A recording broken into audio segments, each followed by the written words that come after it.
Hello friends, हमारे YouTube channel PCM study में आपका स्वागत है। और इस वीडियो में हम आपको क्लास 12th फिजिक्स के लेसन नंबर फर्स्ट और ये लेक्चर नंबर हमारा चौथा है। और इस वीडियो में हम आपको अच्छी स्थिति में तीव्रता अर्थात वैद्युत द्विध्रुव के कारण अच्छी स्थिति में वैद्युत क्षेत्र की तीव्रता को कैसे निकाला जाता है हम उसे बताएंगे। देखिए फ्रेंड्स, ये बहुत ही ज़्यादा आईएमपी होता है, ये बहुत ही मोस्ट इम्पॉर्टेंट होता है और ये लगभग हर साल पूछा जाता है, किसी न किसी मॉडल पेपर में पूछ ही लेता है। तो चलिए वीडियो को शुरू करते हैं। तो देखिए फ्रेंड्स कि मान लिया कि कोई वैद्युत द्विध्रुव ए बी है। आप मान लीजिए कि कोई वैद्युत द्विध्रुव ए बी है और एक ऐसे माध्यम में रखा गया है जिसका परावैद्युतांक 1 है, के बराबर 1 हवा या निर्वात के लिए। इस पर प्लस क्यू कूलम का आवेश और माइनस क्यू कूलम का आवेश है और इनके बीच की दूरी अर्थात वैद्युत द्विध्रुव की जो बीच की दूरी है वो क्या है, 2l है। और वैद्युत यहाँ पे द्विध्रुव के मध्य बिंदु O से स्मॉल r दूरी पर कोई अच्छी स्थिति में कोई बिंदु P है जहाँ हमें तीव्रता की गणना करनी है। तो देखिए फ्रेंड्स, मान लिया कि प्लस क्यू कूलम के आवेश के द्वारा जो बिंदु B पर तीव्रता E1 तथा माइनस क्यू कूलम के द्वारा बिंदु P पर जो तीव्रता है E2 है। अतः P बिंदु पर जो परिणामी तीव्रता होगी वो E = E1 माइनस E2 होगी। अब देखिए फ्रेंड्स, यहाँ पे हम आपको बता देते हैं कि E = E1 माइनस E2 आया कहाँ से। तो देखिए फ्रेंड्स,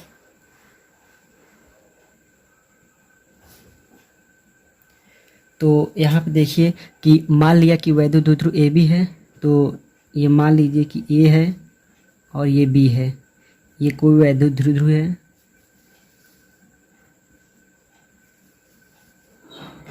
और इसके मध्य बिंदु क्या है, ओ है और इनके बीच की दूरी 2l है। इनकी बीच की दूरी 2l है। तो देखिए फ्रेंड्स, जब इनकी पूरी बीच की दूरी 2l है तो यहाँ A से O की बीच की दूरी l हो जाएगी और O से B की दूरी भी l हो जाएगी। और देखिए, जब वैद्युत द्विध्रुव ए बी है तो इससे बिंदु O से स्मॉल r दूरी पर कोई बिंदु P है। तो मान लीजिए कि कोई बिंदु P, एक यहाँ पे P है, ठीक है। और O से स्मॉल दूरी पर, तो ये O से हम ले लेते हैं स्मॉल दूरी पर ये बिंदु P है।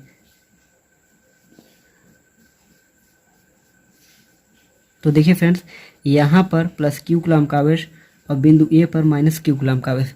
तो कोई वैद्युत द्विध्रुव ए बी है जिन पर प्लस की और माइनस क्यू कूलम का आवेश है और इनकी बीच की दूरी 2l है और बिंदु O से r दूरी पर कोई बिंदु P है और यहीं पर हमें तीव्रता की गणना करनी है। और इनका जो परावैद्युतांक है के बराबर 1 हवा या निर्वात के लिए। तो अब देखिए फ्रेंड्स, जब O से P की दूरी क्या है, स्मॉल r है। अच्छा ये बताइए, अगर हम A से P की दूरी निकालें तो यहाँ से अगर हम AP निकालें तो देखिए A और P निकालने के लिए यहाँ से यहाँ O से P की दूरी R है, फिर A से O की दूरी क्या है, L है। तो L प्लस R हो जाएगी, ये L प्लस R। और बिंदु अगर हम B से P की दूरी निकालें, बिंदु B से P की दूरी निकालें तो ये हो जाएगा बिंदु B से P की दूरी जो होगा ये BP = ये अगर हम देखें तो O से P की दूरी कितना है, R है। तो यहाँ से R माइनस L हो जाएगा। अब देखिए, या इस R में से अगर हम इस L के मान को घटा दें तो ये यहाँ से यहाँ तक की बीच की दूरी आ गई। पूरे R में से अगर हम L की वैल्यू घटा दें यहाँ से यहाँ तक की बीच की दूरी आ गई। अब देखिए फ्रेंड्स, जब इस पर प्लस क्यू कूलम का आवेश है और इस पर मान लेते हैं कि हम कोई परीक्षण आवेश Q0 है। ये कोई परीक्षण आवेश होता है और यह काल्पनिक होता है, ये टेस्ट चार्ज होता है। तो देखिए, और टेस्ट चार्ज अर्थात परीक्षण आवेश हमेशा पॉजिटिव होता है। तो देखिए, धन आवेश और ये धन आवेश ये आपस में प्रतिकर्षित करेंगे और इसे धक्का देकर कर देगा बाहर और इस पर तीव्रता हम कर देंगे E1 अर्थात बिंदु B द्वारा बिंदु P पर तीव्रता E1 हो जाएगा। और ये माइनस क्यू कूलम का आवेश है और ये प्लस क्यू कूलम का आवेश है, ये आपस में क्या करेंगे, प्रतिकर्षित करेंगे और ये धक्का देगा अंदर, ये तीव्रता E2। तो यहाँ पे जो इसका परिणामी तीव्रता होगा ये E = यहाँ पे E1 माइनस E2। तो अब चलिए फ्रेंड्स, अब हम आगे बढ़ते हैं।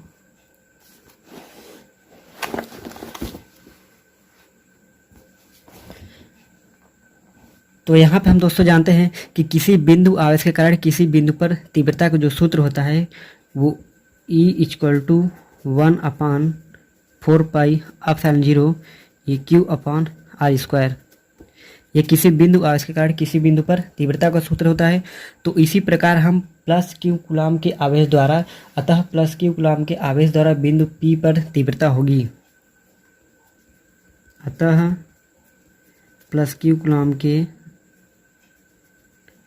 आवेश द्वारा बिंदु P पर तीव्रता, तो ये हो जाएगा E1=1/4πε0 और यहाँ पे हो जाएगा Q/ ये BP। देखिए फ्रेंड्स, BP हो जाएगा। और अगर हमने BP की वैल्यू निकाला था कितना, हमने BP की वैल्यू R-L निकाला था, तो यहाँ पे E1=1/4πε0 ये Q/R-L, तो यहाँ देखिए फ्रेंड्स होल स्क्वायर हो जाएगा और इसका भी होल स्क्वायर। अब इसी तरह माइनस क्यू कूलम के आवेश द्वारा बिंदु P पर तीव्रता को निकाल लेते हैं। माइनस क्यू कूलम के आवेश द्वारा जब हम निकालते हैं तो E2=1/4πε0 ये Q/ ये AP हो जाएगा। AP E=1/4πε0 ये Q/ और AP की वैल्यू हमने R+L निकाला था। अब देखिए फ्रेंड्स, यहाँ पे E1 और E2 की वैल्यू हम इक्वेशन नंबर फर्स्ट में रख देते हैं, जो हमने यहाँ पे दिखाया था। देखिए यहाँ पर हम E1 और E2 की वैल्यू को पुट करेंगे। अब देखिए जो परिणामी तीव्रता होगी E=E1 - E2, तो ये E=1/4πε। अब देखिए फ्रेंड्स, यहाँ पे 1/4πε0, यहाँ पे 1/4πε0 को हम बाहर कॉमन लेते हैं और ये आवेश और ये आवेश, मतलब इस क्यू को और इस क्यू को हम दोनों को कॉमन कर लेते हैं। कॉमन हो जाएगा तो अंदर क्या बचेगा, ये बचेगा और ये बचेगा, यानी कि 1/R-L का होल स्क्वायर, और ये माइनस है, ये 1/4π, सॉरी फ्रेंड्स, यहाँ पे R+L का होल स्क्वायर होगा, R+L का होल स्क्वायर। अब यहाँ पे होगा E=1/4πε0 और ये Q हो जाएगा। और जब इसे आप सॉल्व करेंगे तो देखिए फ्रेंड्स, जब आप इसे सॉल्व करेंगे तो ये आ जाएगा 4RL अपॉन ये R² - L² का क्या होल स्क्वायर। अब देखिए फ्रेंड्स, यहाँ पे जो R की तुलना में L का मान बहुत बड़ा होता है, यानी कि यहाँ हम कह सकते हैं कि R is greater than and more greater than is L², यानी कि L की वैल्यू यहाँ बहुत छोटी होती है, तो इसे हम छोड़ सकते हैं। तो ये हो जाएगा E=, यहाँ आप देखिए फ्रेंड्स, जो वैद्युत द्विध्रुवी आघूर्ण होता है वो P बराबर होता है 2QL के, वो 2, तो यहाँ आप देखिए 2 × 2 हो जाएगा, यहाँ पे 2 दूनी 4, 2 × 2 एंड Q एंड L, तो ये 1/4πε0, यहाँ पे हो जाएगा 4QRL ये अपान, यहाँ पे तो हम L² की वैल्यू को छोड़ देते हैं, तो ये R² के पावर स्क्वायर, तो ये हो जाएगा E=1/4πε0 और ये 2QL। देखिए फ्रेंड्स, 2 × 2QL हो जाएगा, तो बचेगा क्या, 2 बचेगा और यहाँ पे बचेगा 2 × ये R बच जाएगा और ये हो जाएगा R⁴। अब देखिए फ्रेंड्स, इसके स्थान पे 2QL के स्थान पे हम क्या लिख सकते हैं, P लिख सकते हैं।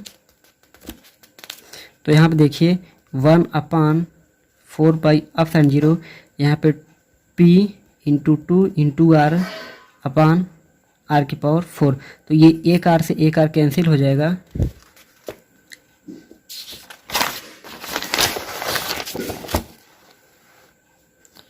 और ये E की वैल्यू आ जाएगी 1/4 अप साइन 0, और ये हो जाएगा 2P/R³। देखिए फ्रेंड्स, यही नेट तीव्रता है, यही अच्छी स्थिति में तीव्रता है।